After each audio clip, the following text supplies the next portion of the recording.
1979년 미 공군에 실전 배치되기 시작한 F-16은 뛰어난 기동성을 보여주며 기대했던 성능을 나타내기 시작했고, 여기에 운용 비용까지 적게 든다는 것이 증명되자 서방 국가들은 앞다투어 F-16을 구매하기 시작했습니다. 미국은 F-16의 기본 구조가 항공역학적으로 워낙 잘 만들어졌고 내부의 여유 공간도 어느 정도 확보되어 있기 때문에 블록 개념을 적용해 성능을 지속적으로 향상시켜 나가기로 결정했습니다. 이번 영상에서는 F-16의 각 블록별 특징과 성능에 대해 알아보도록 하겠습니다. 최초 F-16은 단좌기인 A형과 복좌기인 B형으로 나눌 수 있는데, 이러한 F-16AB형은 블록 1에서부터 블록 20까지 발전하게 되었습니다. 본격적인 양산 기체인 블록 1은 94대가 생산되었으며 외형상 가장 큰 특징은 전방 레이돔이 검정색이라는 것인데, 이 기체를 실제 운용해본 미 공군은 F-16의 검정색 레이돔이 원거리에서도 쉽게 눈에 띈다며 불만을 제기했습니다. 따라서 197대가 생산된 블록 5에서는 레이돔의 색을 저시인성의 회색으로 변경했으며, 이러한 회색 레이돔은 이후 생산되는 F-16에 계속 적용되었습니다. 1970년대 후반 소련이 티타늄 수출을 통제하면서 전 세계적으로 티타늄에 대한 품귀 현상이 일어나자 미국은 티타늄 대신 알루미늄을 대폭 사용해 F-16을 만들기 시작했고, 이것이 F-16 블록 10이 되었습니다. 블록 10의 일부 기체에는 GPU-5 30mm 건포드가 장착되어 걸프전에서 근접 항공 지원기로 사용되기도 했습니다. F-16 블록 15는 처음으로 주요 장비에 대한 개량이 이루어진 모델입니다. 외부 형상의 변화는 공기 흡입구에 5L과 5R 이렇게 두 개의 하드 포인트가 추가되었고, 이로 인해 탑재 중량이 증가되어 비행 안정성을 높이기 위해 수평 미익을 30% 크게 만들었습니다. 또한 레이더와 무전기의 성능 개선, 구조 강화 등의 개량이 이루어졌으며 1982년 출시되어 1996년 마지막으로 태국에 판매될 때까지 무려 983대가 생산되었습니다. 세월을 잠시 뛰어넘어 1992년 대만 공군은 그동안 사용해오던 F-104 스타파이터와 F-5가 노후화되자 새로운 전투기를 도입할 필요성이 있었습니다.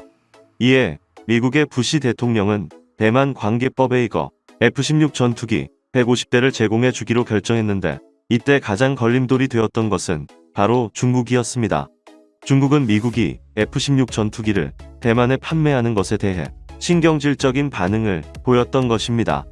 그래서 중국과의 관계도 고려해야 했던 미국은 당시 최신형 모델이었던 F-16 블록 51을 판매하지 않고 대만군을 위한 특별한 모델인 블록 20을 따로 제작했습니다.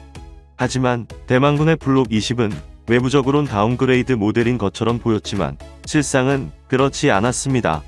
동체는 비록 블록 15형의 것이지만 엔진은 블록 32, 공기 흡입구는 블록 42, 항전 장비는 블록 52의 것을 적용해 전체적으로는 블록 52와 비슷한 성능을 발휘하도록 했던 것입니다. 1984년부터 생산된 F-16은 블록 25로 명명되었는데, 주요 장비가 개선되었기 때문에 단좌형은 C형, 복좌형은 D형으로 불렸습니다. 블록 25의 특징은 기존 AN/APG-66 레이더를 AN/APG-68로 교체해 성능이 향상되었고, AIM-7 스패로우와 AIM-120 암람 미사일을 운용해 BVR 교전이 가능하게 되었습니다. 블록 25는 부속 모델이 연이어 나오는 관계로 해외에 판매되지는 않았으며 생산된 244대 모두 미 공군에서만 운용되었습니다. 블록 25 이후 F-16은 큰 변화를 맞이하게 됩니다. 원래 F-16에는 프렛 앤 위트니의 F-100 엔진이 사용되었는데, 미 공군은 F-100 엔진에 갑작스러운 공급 차질을 우려해 새로운 엔진 제작 회사를 물색하게 되었습니다. 그래서 탄생하게 된 것이 제너럴 일렉트릭의 F-110 엔진이며, 이 엔진은 고출력을 내기 위해 많은 공기 흡입량을 요구하였기 때문에 F-16의 공기 흡입구는 좀 더 크게 확장되었습니다. 이렇게 공기 흡입구가 확장되어 F-110 엔진을 장착한 모델이 블록 30이 되었고, 기존 F-100 엔진을 사용하는 모델이 블록 32가 되었습니다. 블록 30은 레이더 흡수물질을 도포해 생존성을 높였으며 AGM-88 대레이더 미사일까지 운용할 수 있어 공대공과 공대지 임무뿐만 아니라 적 방공망 제압 임무까지 수행하게 되었습니다. 우리나라는 1980년대 프렛 앤 위트니사의 F100 엔진을 장착한 블록 31을 40대에 도입했습니다. 1988년에 등장한 블록 40은 야간 저고도 항법 및 적외선 목표 획득 장치라는 긴 이름을 가진 랜턴 포드를 장착했으며, 이러한 이유로 난이도가 높은 저공 침투와 야간 정밀 폭격이 가능하게 되었습니다. 따라서 미군은 F-16으로 GBU 계열의 레이저 유도 폭탄을 사용할 수 있게 되었고, 이러한 야간 작전 능력의 향상으로 블록 40은 나이트 팰콘이라는 명칭이 붙기도 했습니다.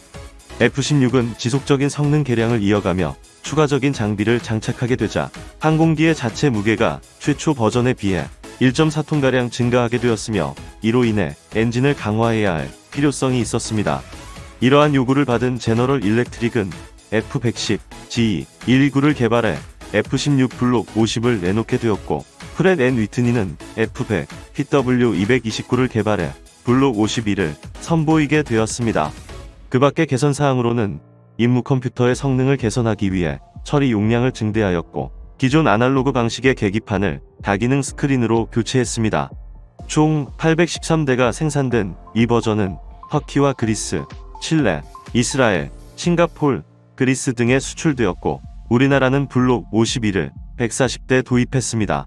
이렇게 미국은 엔진 성능 개량형인 블록 50을 개발하게 되었지만, 이번에는 일선 부대로부터 항속 거리가 부족하다는 불만을 받게 되었으며, 이에 따라 또 다른 개량형인 블록 50 플러스를 내놓게 되었습니다. 블록 50 플러스는 항속 거리를 늘릴 목적으로 동체 윗부분에 450갤런의 컨포멀 연료 탱크 2개를 장착하게 되는데, 이로써 항력이 12% 늘어나는 단점이 있었지만 대신 항속 거리는 50% 증대시킬 수 있었습니다. 또한 레이더는 AN/APG-68 V9으로 교체해 기존 레이더에 비해 탐지거리 30%, 처리속도 5배, 저장 용량은 10배로 증가했습니다. 1998년 아랍에미레이트는 차세대 전투기 80대를 도입하는 사업을 진행했습니다. 여기에는 프랑스의 라팔과 유럽의 유로파이터가 참여하게 되는데, 미국의 록히드 마틴은 F-16을 선보였으며 다른 신형 전투기들과 경쟁하기 위해 대대적인 개량을 실시했습니다. 이 개량형의 단저기는 F-16 2형, 복저기는 F-16F형으로 명명되었고, 업그레이드 개념으로는 블록 60이 되었습니다. 블록 60은 블록 50 플러스에서 선보인 컨포멀 연료 탱크를 그대로 수용해 항속 거리를 늘렸으며, 외부의 포드 형식으로 장착하던 랜턴을 내장형으로 교체해 불필요한 항력을 줄였습니다. 무엇보다 블록 60의 가장 큰 특징은 AN/APG-80, A4 레이더를 장착했다는 것입니다. 능동형 전자주사 방식인 이 레이더는 일반적인 전투기를 약 250km 밖에서 발견할 수 있고, 지상과 해상에 대한 탐색도 가능해 F-16은 4.5세대 전투기로 다시 태어날 수 있었습니다. 결국 아랍에미레이트는 차세대 전투기로 F-16을 선택하게 되었고, 이러한 이유로 블록 60은 데저트 팰콘이라 불리기도 했습니다. 1990년대 후반, 대만은 당시 개발 중에 있던 미국의 최신형 스텔스 전투기 F-35를 도입하고 싶어 했습니다. 하지만 중국과의 관계를 고려한 미국이 F-35의 판매를 거부했고, 여기에 대만 내부의 정치 문제까지 겹치게 되면서 대만 공군은 오랜 기간 신형 전투기를 도입하지 못하고 있었습니다.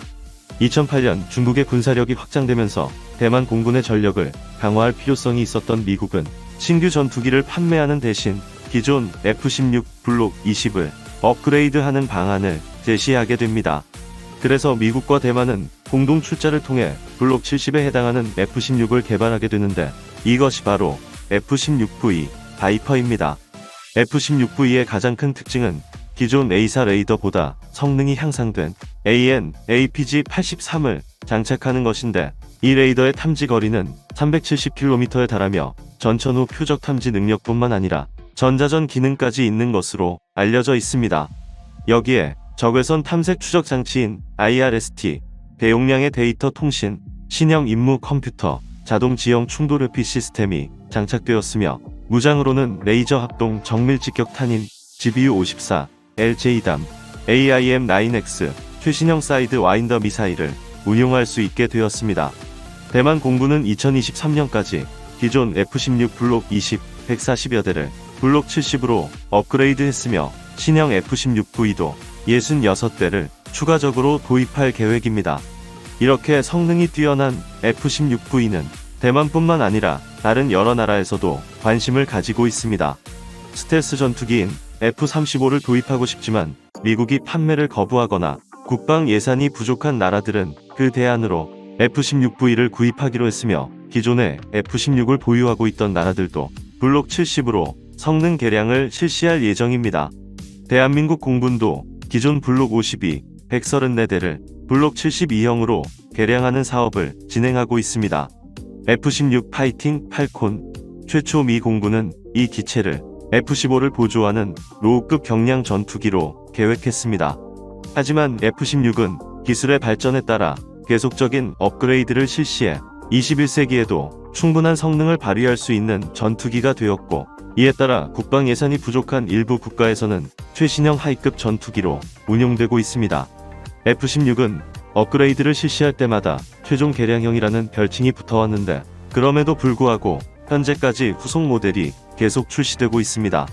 지금은 F-16 블록 72 마지막 모델인 것으로 여겨지고 있지만, 언젠가 새로운 능력을 보유하고 다시 하늘을 날게 될 F-16 블록 80을 기대해봅니다. 이상으로 마치겠습니다.